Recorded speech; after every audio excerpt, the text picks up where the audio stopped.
August 14th, 2025. Off the coast of Oregon, the ocean was calm, the air cool, and the night deceptively still. But beneath that calm surface, a nightmare was moving toward American soil. 30 Iranian amphibious assault ships packed with 120 main battle tanks, 60 armored personnel carriers, and 500 elite naval infantrymen were heading for a small, isolated fishing town with fewer than 800 residents. Their orders: land fast, seize control, fortify, and use it as a forward base for deeper incursions into US territory. The Iranian captains believed they had perfected stealth. Their engines ran in low signature mode to avoid sonar. Communications were encrypted with 256-bit military codes, and their formation mimicked scattered commercial cargo ships. No navigation lights, no unnecessary transmissions, just the black silhouettes of steel cutting silently through the swells. In their minds, America was asleep. They were wrong. 65,000 feet above, a stealthy American UAV, undetectable by radar, was shadowing their every move, sending a full battlefield update to US Naval Command every 5 seconds. Onshore, 2 hidden coastal missile batteries were already locked onto the projected landing zone. Beneath the waves, the Virginia-class attack submarine USS North Dakota glided at 820 feet depth, its torpedo tubes armed and ready. High above, 80 MQ-25 Stingray drones circled out of sight, each carrying precision-guided bombs. The US plan was simple, brutal and flawless. Let the enemy sail into the kill box, a 22 by 35 nautical mile corridor of overlapping firepower, and annihilate them in minutes. At 2:15 a.m., Iranian ships maintained a steady 14 knots, unknowingly closing in on their doom. The instant the stealth UAV confirmed their course, Operation Black Tide went live. The order from Pacific Fleet Headquarters: do not fire yet. Let them enter the perfect engagement zone where every ship could be targeted at once. In the US Command Center, 14 massive screens displayed infrared signatures, heat maps of tank engines, and the faint wakes trailing each vessel. Every movement was tracked. American planners knew exactly when and where to strike. The kill ratio they wanted was 100%.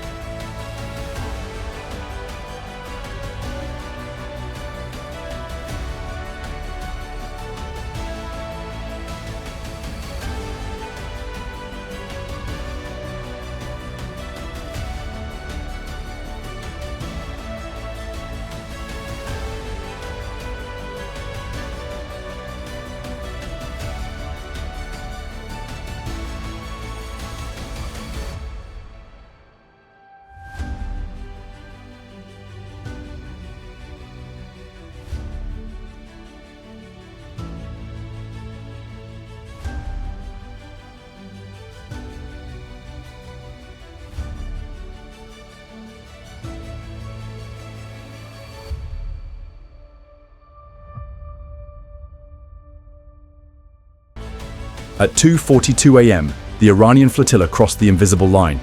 80 MQ-25 drones instantly locked targets. Seconds later, 160 GBU-53B bombs, each carrying 250 pounds of armor-piercing explosives, dropped from 40,000 feet at Mach 1.5. The first wave obliterated 10 lead ships in under 5 seconds. Tanks exploded in chain reactions, armored vehicles were hurled into the sea, and the decks of burning ships twisted like molten metal. Panic rippled through the formation. Ships swerved to avoid wrecks, breaking defensive spacing.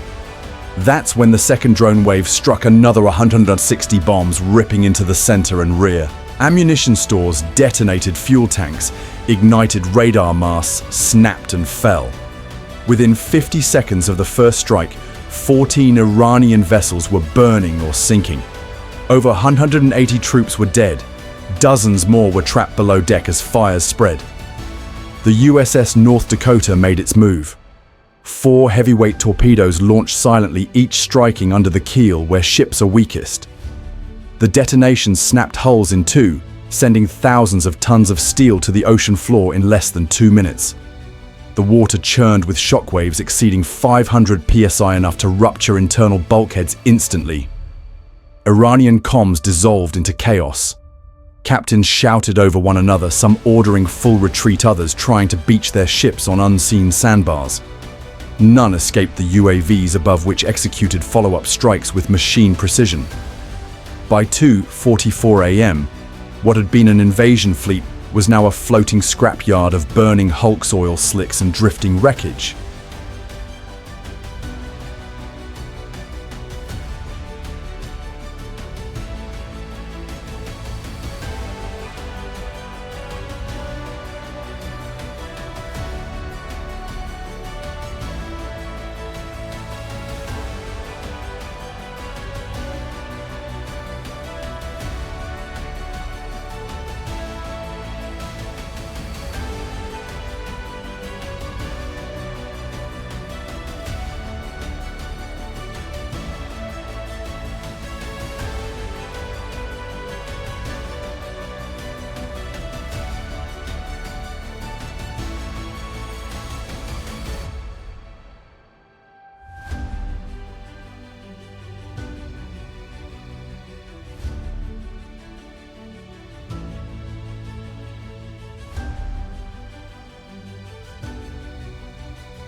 But America wasn't done.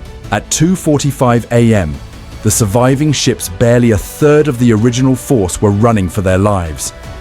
They didn't know the coastline ahead hid 2 fully loaded missile batteries. The order came: fire all tubes. 24 RGM-84 Harpoon missiles roared from their launchers, skimming the waves at 0.85 Mach. Each carried a 488-pound warhead designed to rip a ship apart. They struck like hammers. One hit an ammunition hold, creating a fireball visible for miles. Another tore through an engine room, igniting 10,000 gallons of diesel into a rolling inferno. USS North Dakota joined the slaughter with 2 Tomahawk Block 5 cruise missiles, each carrying a 1,000-pound penetrating warhead. Both found their marks tearing through reinforced decks before detonating inside. One ship broke clean in half. The other rolled and capsized. Above, surviving drones switched to AGM-114R Hellfire missiles, hunting lifeboats and small assault craft attempting to reach shore. Every escape attempt was cut down. By 2:48 a.m., the battle was over. 26 Iranian ships destroyed, 4 crippled and sunk later. All 120 tanks, 60 APCs and hundreds of tons of munitions lay on the seabed. Over 300 Iranian troops were dead. 200 survivors were pulled from the frigid water and taken prisoner. US losses 0. The entire battle had lasted less than 6 minutes from first strike to final impact. At 3:10 a.m., silence returned to the Pacific, broken only by the crackle of burning fuel and the hiss of sinking metal. Recovery teams arrived MH-60R Seahawk helicopters, lifting shivering, burned survivors from 52-degree waters. Among them were 3 high-ranking Iranian officers carrying encrypted tablets. Within 36 hours, US cyber units cracked them, uncovering plans for 2 more invasions. Those operations were shut down before they began.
Satellite images released 18 hours later showed the scale of destruction oil slicks, 5 miles long debris scattered over 40 square miles.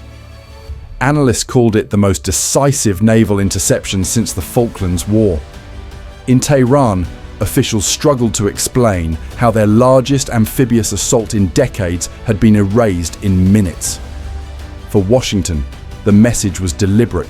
Any hostile force approaching US shores would be met with instant layered, overwhelming firepower. Within 72 hours, Navy recruitment inquiries surged by 47%. Around the world, military planners began rethinking coastal assault strategies. The American killbox concept, once a closely guarded secret, had just been proven with devastating effect. Operation Black Tide wasn't just a tactical victory. It was a strategic warning carved into history, precision patience, and total annihilation of any enemy before they could land a single soldier.